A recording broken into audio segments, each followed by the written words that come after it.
काम कभी भी संध्या के समय नहीं करने चाहिए। 4 कामों को करने के लिए निषेध बताया गया है। वैसे तो एक बात बताएं, सारे काम निषेध हैं संध्या के समय पर, केवल हरिस्मरण करना चाहिए। संध्या के समय मतलब सुबह के जब समय मिल रहा हो और शाम को जब दिन डूब रहा हो, रात्रि काल प्रारंभ होने वाला हो, इन दोनों संध्याओं के समय पर ऐसा कहते हैं कि श्री महादेव अपने समस्त गणों के साथ, पार्वती जी के साथ विचरण करते हैं। और उस समय जो ध्यान में बैठा हो, जो कथा श्रवण कर रहा हो, जो जप कर रहा हो, जो इस प्रकार भगवत आराधन में हो, उससे महादेव प्रसन्न हो जाते हैं। लेकिन देखो, महादेव का स्वरूप स्वभाव ऐसा है कि महादेव तो नेत्र बंद करके रहते हैं, वो किसी से प्रसन्न या अप्रसन्न नहीं होते। पर उनके जो संग में गण चलते हैं ना, वो सब पर दृष्टि डालते हुए चलते हैं। कौन इस समय खा रहा है? 4 कामों के लिए शास्त्र निषिद्ध करते हैं।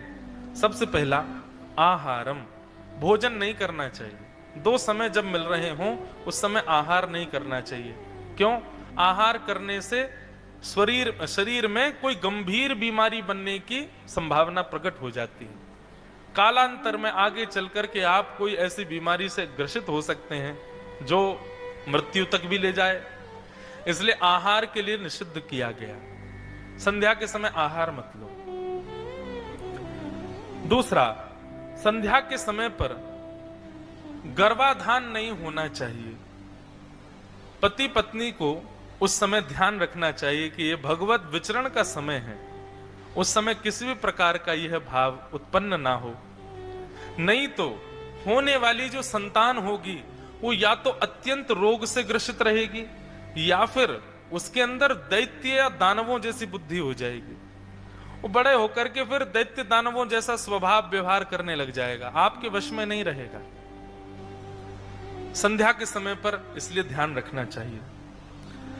तीसरा, संध्या काल में जब 2 समय मिल रहे हो तब सोना नहीं चाहिए, निद्रा।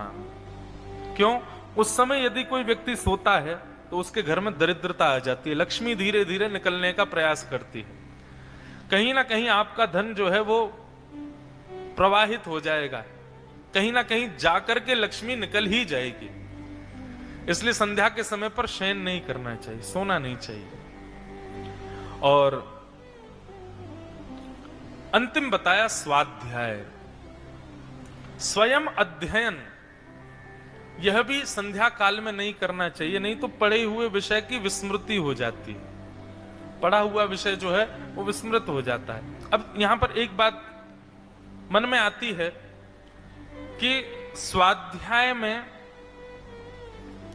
स्वयं अध्ययनम, स्वयं पढ़ना, उसको स्वाध्याय कहते हैं। पर गुरुजनों के द्वारा बताए गए विषय का मनन करना, उसके लिए छूट है। गुरुदेव ने आपको कोई विषय पढ़ाया है, गुरुदेव ने आपको कोई विषय सिखाया है, उसका मनन चिंतन आप कर सकते हैं। पर स्वाध्याय, नया विषय नहीं पढ़ना चाहिए। संध्या काल में कोई नया विषय यदि आप पढ़ेंगे तो वो जल्दी विस्मृत हो जाएगा, आप भूल जाओगे उसको। तो इन 4 कामों के लिए शास्त्र निषिद्ध करते हैं संध्या काल में। पर ये 4 काम ही नहीं, कोई भी नहीं काम करना चाहिए। संध्या के समय पर केवल हरिस्मरण करना चाहिए, हरि भजन करना चाहिए। नहीं तो शिव गण आपको देख लेंगे किसी कार्य को करते हुए, तो निश्चित है कि आपके ऊपर उस समय कोई ना कोई फिर वो क्रोध करके कुछ ना कुछ कर सकते हैं। इसलिए नहीं करना चाहिए। आप मन में सोचो कि चलो कुछ नहीं करना, खाली पीली बैठे फोन तो चला ही सकते हैं, नहीं, वो भी नहीं करना है। इन 4 कामों को करने का जो पाप लगता है वो सारा पाप लग जाएगा संध्या काल में केवल फोन चलाने से। बंधुओं, एक और बात, जो लोग कथा में फोन प्रयोग करते हैं, फोन इस्तेमाल करते हैं, वो लोग भी सावधान रहा करो। जिनको कार्य कर्ता गण हैं, जिनको कार्य में लगा, व्यवस्था में लगे, उनके लिए छूट है।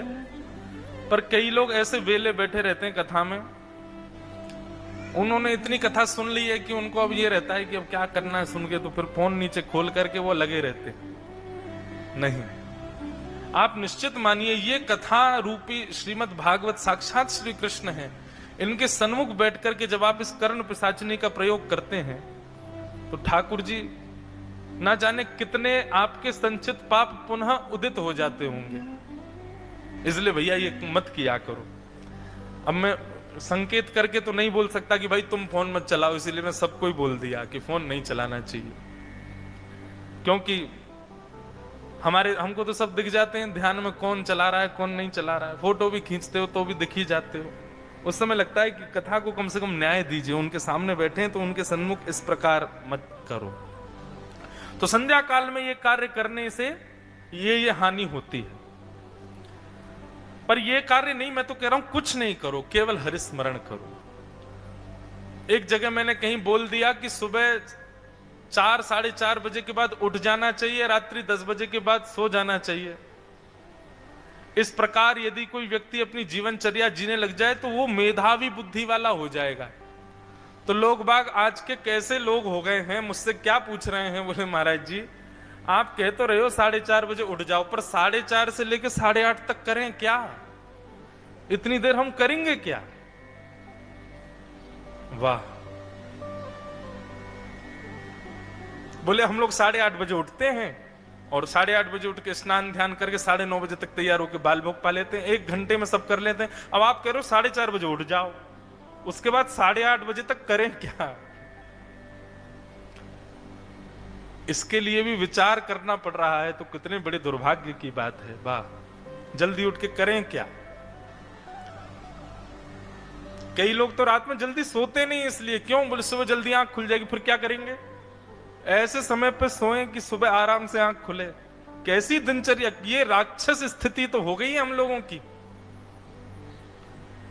पर महाराज जी पता नहीं क्या है आपके दत्त धाम में, तो यहाँ 1 बजे कई बार तो आंख लगे, 12:30 1 बजे, फिर 3 साढ़े 3 अपने आप खुल जाती है। यहाँ नींद ही नहीं आती। आज तो मेरा जप जल्दी हो गया, सुबह जल्दी उठ के सब कर दिया तो जप हो गया। मैंने सोचा आज मैं बढ़िया थोड़ा विश्राम कर लेता हूं, और मैंने सोचा थोड़ी देर है, थोड़ी देर विश्राम करूंगा फिर अध्ययन करूंगा। 2-3 घंटे सोने के बाद भी नींद नहीं आती, दोपहर में नींद नहीं, सुबह सुबह नींद ही नहीं आ रही है। खूब प्रयास कर लिया कि सो जाऊं, पर यह भी है महाराज जी कि प्रयास करने पर भी सांसारिक भाव आपके अंदर नहीं आवे। आप चाह रहे हो कि मुझे भूख लगे लेकिन लगी नहीं रही, आप चाह रहे हो कि मैं सो जाऊं लेकिन नींद नहीं आ रही, आप चाह रहे हो कि मैं फोन चलाऊं लेकिन इच्छा नहीं हो रही, आप चाह रहे हो कि मैं कुछ ऐसा करूं जो संसारी हो, पर वो हो ना पा रहा हो, तो निश्चित है कि उस स्थान में साक्षात देव विराजमान है। और सुनिए, आप चाह करके जो चाहा वो कर लेते हो, तो इसका मतलब देव तो वहां है लेकिन तुम राक्षस हो, क्योंकि तुमने जो सोचा वो तुम कर पा रहे हो। कई ऐसे महानुभाव हैं वो सोच के सो भी जाते हैं, उनको नींद आ भी जा रही है, उनको भूख लग भी जा रही है, वो जो चाह रहे हैं वो कर भी पा रहे हैं। इसका मतलब है कि मनस्थ में अभी वह भाव विद्यमान नहीं हुआ है। तो संध्या काल में कुछ नहीं करना चाहिए, केवल हरिस्मरण करना चाहिए।